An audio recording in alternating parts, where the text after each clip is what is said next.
Allah itu membedakan antara ibadah dan sholat sebenarnya.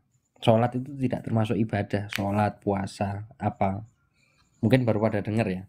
Agak janggal mungkin. Jadi gini, eh, ketika kita lihat di Al-Quran, ketika Allah bertemu Musa, Allah mengatakan, ya Musa innani anallah la ilaha illa ana fa'budni, kan gitu ayatnya. Heeh. Mengabdilah kepada aku wa aqimis sholah lidzikri, dan dirikanlah sholat untuk mengingat aku. Di situ sama Allah dibedakan antara ibadah dan sholat sebenarnya. Ada wawunya di situ. Nah, jadi Allah sedang memberikan taklimat atau pengertian bahwa sholat itu bukan termasuk ibadah. Satu dulu di situ. Ada fa'budni wa aqimis sholah lidzikri. Ada dua di situ. Dua perkara lah. Terus ketika kita membaca iya kana budu wa iya kana stain, sholat itu di mana? Di ibadah atau di isti'anah? Dijawab lagi oleh Allah, fasta'inuhu bil sabri wa sholah. Kan gitu ayatnya. Jadikanlah sabar dan sholat sebagai pertolongan. Lagi-lagi sholat tempatnya bukan di ibadah gitu loh. Dua ayat itu. Nyambung enggak tuh, teman-teman? Oke. Jadi dalam dua ayat itu Allah memisahkan antara sholat dan ibadah. Karena apa? Sholat itu privasi antara kholik dan makhluk gitu loh. Nggak ada kaitannya sama banyak banyak orang. Sholat itu lidzikri. Kemudian kalau ibadah lalu apa? Kalau sholat itu bukan termasuk ibadah, lalu ibadah itu apa? Dijawab di surat Yasin. Fa'budni hada siratul mustaqim, kan gitu. Ketika engkau mengabdi itu ketika engkau di atas siratul mustaqim. Ini bukan jembatan rambut belah tujuh nih. Jadi Allah mengatakan fa'budni hada siratul mustaqim. Ketika di atas jalan yang lurus, itulah yang disebut abad sama Allah. Wa ma khalaqtul jinna wal insan illa liya'budun. Kan gitu ayatnya. Jadi ketika kita di atas siratul mustaqim, itulah kita disebut ibadah sama Allah, bukan di sholat atau puasa. Lalu kita tanya lagi sama Al-Quran, lalu apa itu siratul mustaqim? Kan kayak gitu, agar kita bisa disebut mengabdi atau ibadah sama Allah, kan gitu. Dijawab di surat Al-An'am ayat 151 sampai 153. Di situ yang Allah mengatakan, itulah jalanku yang lurus. Mau tak bacain ya ayatnya ya? Benar.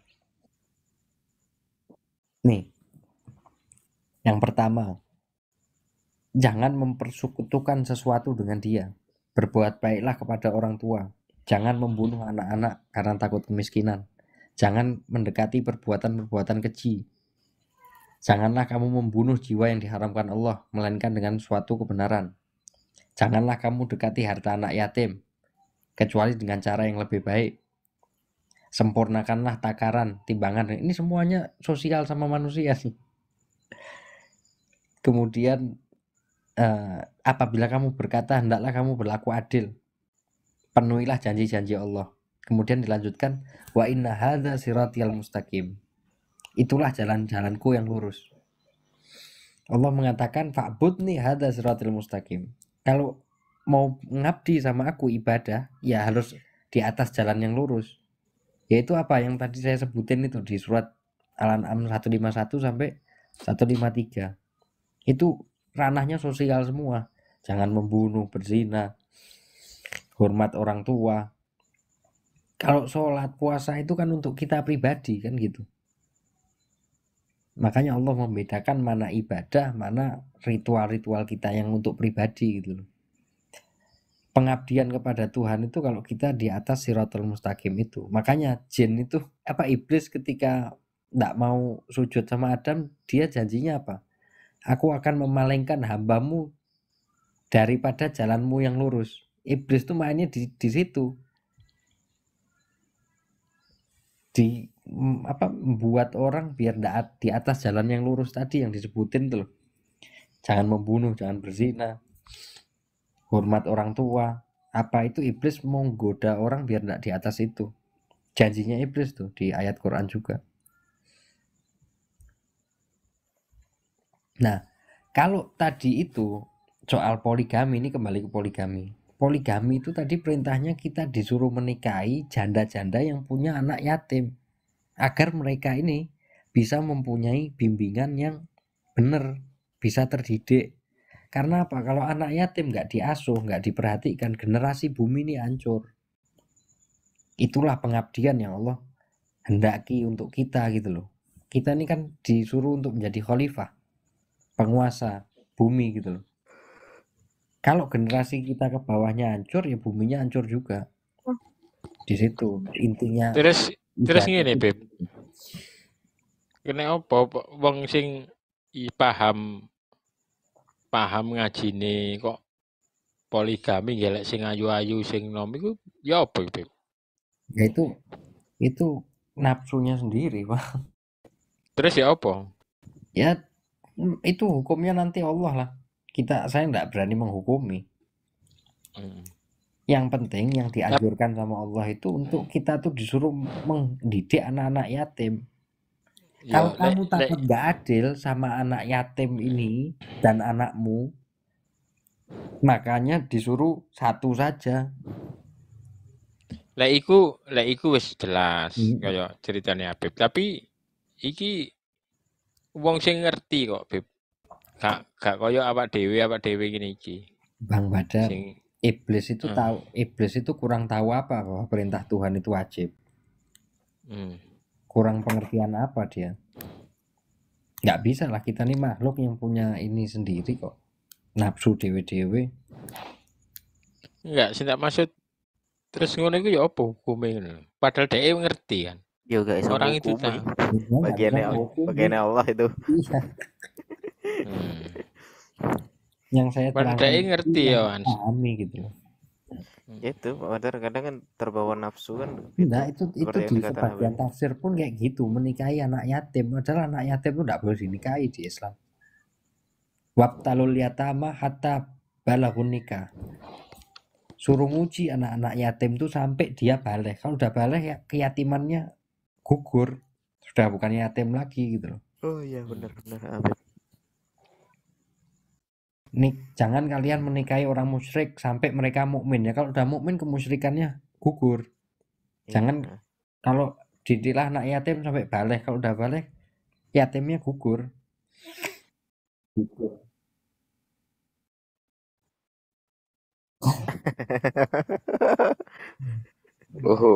Ngono ilmu gua atu-atu Lah yo. Gocok lo. Oh gitu. Iya, ini kebetulan istriku di sebelahku ini.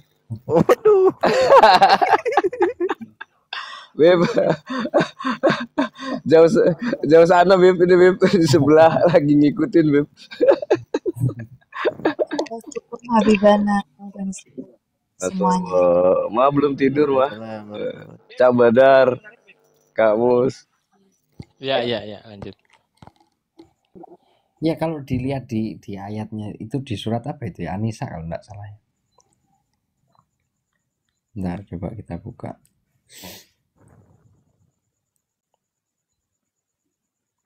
Nih. Nah. Ini kan bahasnya wa'atul yatama amwalahum. Ini soal yatim. Yatim tuh ya laki ya perempuan kan. Enggak ada yatim hanya laki atau hanya perempuan kan gitu. Wala tatabaddalu khabitha bitayyib kan ayatnya gitu. Wala ta'kulu amwalahum ila amwalikum innahu kana huban kabira. Wa in khiftum alla tuqsitu fil yatama. Di sini pakainya tuqsitu bukan takdilu. Kalau tuqsitu di sini maksudnya adil kepada anak-anak kita dan anak yatim atau di antara anak yatim itu sendiri. Jadi perintah menjaga anak yatim itu sebenarnya kewajiban semuanya gitu loh. Jika kamu takut tidak qist atau tidak adil antara anak-anak yatimnya itu, fankahu, maka nikahilah matobalakum minan nisa, perempuan yang kamu cocok lah, yang maksudnya yang punya anak yatim tadi, agar bisa mendidiknya itu 2, 3 atau 4 kan itu ayatnya. Wa in khiftum alla ta'dilu, di sini pakainya ta'dil, maksudnya baina zauja.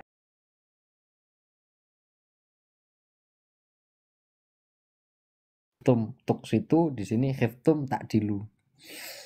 Kalau ta'dilu baina antara istri-istri, kalau tuks itu antara anak-anak yatim. Fawahidah di situ satu aja. Di sini kalau lihat terjemahannya, maka kawini dan jika kamu takut tidak akan dapat berlaku adil terhadap perempuan yang yatim, maka kawinilah wanita-wanita. Di sini perempuan yang yatim, bayangin terjemahannya. Jadi yang dianggap yatim cuma perempuan. Padahal ayatnya semua yatim itu laki perempuan gitu loh. Di Al-Quran tuh kan ada yang disebut nisa, ada yang disebut unsa kan gitu. Kalau unsa tuh nggak boleh dinikahin, yang boleh dinikahin tuh nisa kan gitu. Kalau yatim masihnya hitungannya dzakar dan unsa, bukan rijal wanisa. Kalau rijal wanisa sudah besar gitu.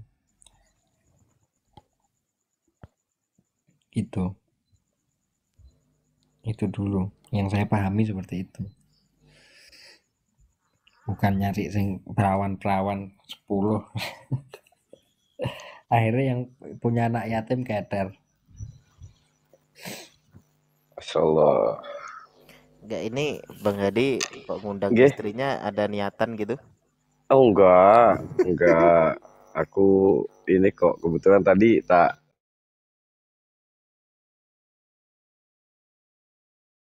aku bilang, ayo mah dengerin Sajane Tolibul Ilim Habib gitu. sebenarnya gini, Beb. Saya juga nggak setuju sih poligami.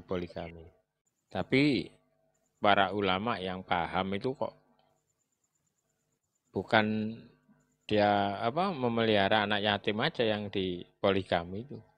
Bahkan yang masih muda atau janda, yang masih ser. Aku itu loh, Cak Badar.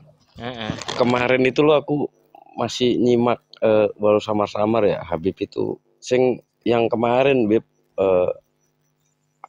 alafu Beb yang bilang apa? Jenengan bilang apa? Ada hadis yang kita ketahui bahwa itu apa? Sahih atau apa gitu. Ternyata ada apa distorsi di situ. Itu tuh aku tuh masih kepikiran itu tuh. Banyak. Ilmu Tuh, hadis itu kan subjektif sebenarnya. Kalau Oke. kamu belajar di dalam itu, setiap kita bahas ini jawabannya para ulama berbeda pendapat, kan kita sering dengar kayak gitu. Ulama berbeda pendapat selalu Iya, berbeda gitu loh. Oke. Jadi sangat subjektif sebenarnya. Hadis itu. Sudah kita Nah, kalau ini alhamdulillah Qurannya masih utuh gitu. Iya. Quran maut gitu.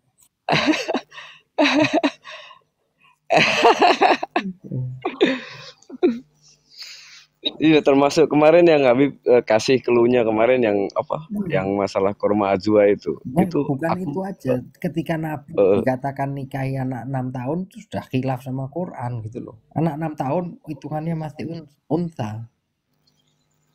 iya, Nggak boleh dinikahin. dan itu jadi senjata kan itu sebenarnya ketika yang orang yang itu kan Biasanya apa? suruh Violator percaya. lah gitu. Iya, saya dipaksa percaya nabinya yang kayak gitu, ya mohon maaf. Orang tuanya di neraka apa. Waduh, ngeri lah kalau mau bahas itu. Mending bahas Quran, Bang. Yang jelas.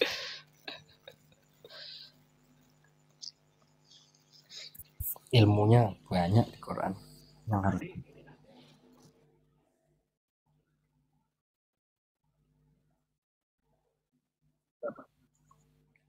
hampir murtad tuh. Hampir murtad namanya. Oh, jangan sebut merek ya. Aku nggak sanggup baca titik selanjutnya itu loh, Cak Adrian, bener-bener. Iya. Oh iya, Nggak ada tega aku pemisahnya bener ya. ternyata. Aduh. Saya tuh gemes. Saya tuh gemes bang. Orang tuh suka menghakimi Betul, Bib. siapa yang berkata, bukan apa yang dikatakan gitu loh. Ya udah saya pakai ini biar biar ngelatih lah istilahnya. Biar Mau merubah mindsetnya ya, Bib ya. mau siapa yang ngomong tuh yang didengar ke apa yang dikatakan, jangan siapa yang ngomong.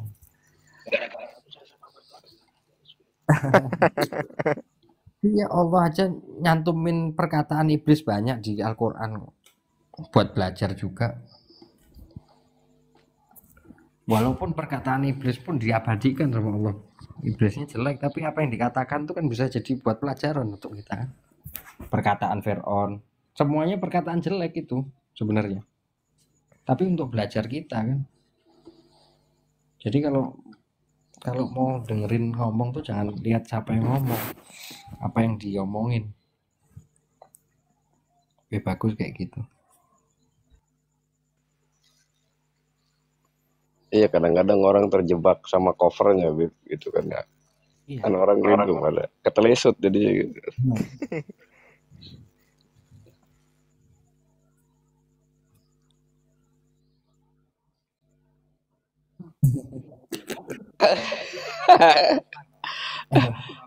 Takut amat dibilang ateis, mau hampir murtad aja nggak takut tuh. Katanya mau nyantri. Jadi orang mau kalau baca nama saya itu orang baca nama saya itu ini mau dikafirkan masih hampir, mau dibilang belum tapi sudah mau, jadi bingung ben lah, ben bingung dewe. Enggak, Bib, tapi itu ada titiknya, Bib. Iya. Dahsyat mantik ya.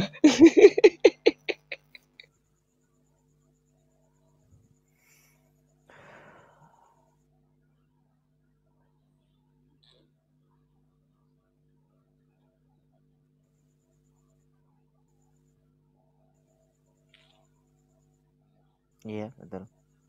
Sepakat saya.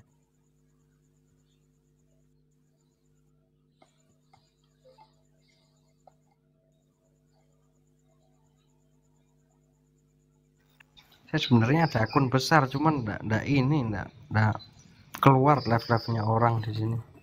Nggak tahu rusak akunnya. Rusak. Akun Harus rusak, di-share Bib. dulu. Baru denger, Bib, aku.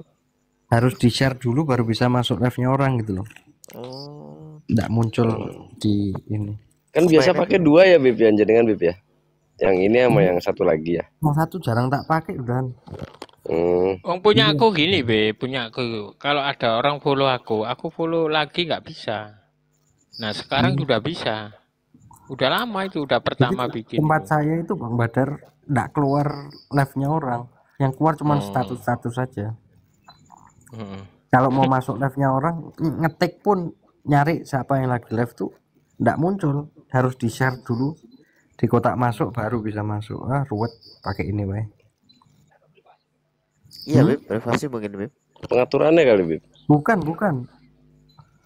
Memang ini kok bermasalah akunnya, ben lah. Podo ae. Yang penting suaranya podo. Dari normal. Dari bahasanya sih Habib nih Jawa Tengah ya Bib. Iya. Jawa Tengah. Tulen. Jawa Tengah. Bolo dewe. Tadi sama Bang Badar. Bolo dewe. Tulur. Ya. Sama nih berarti kalau Jawa Tengah sama kayak istri Bib, Jawa Tengah. Kalau saya etan.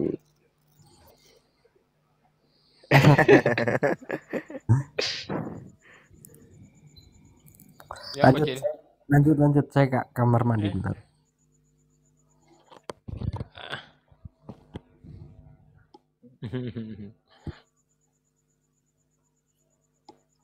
Ya, semacam-macam lah manusia itu. Betul.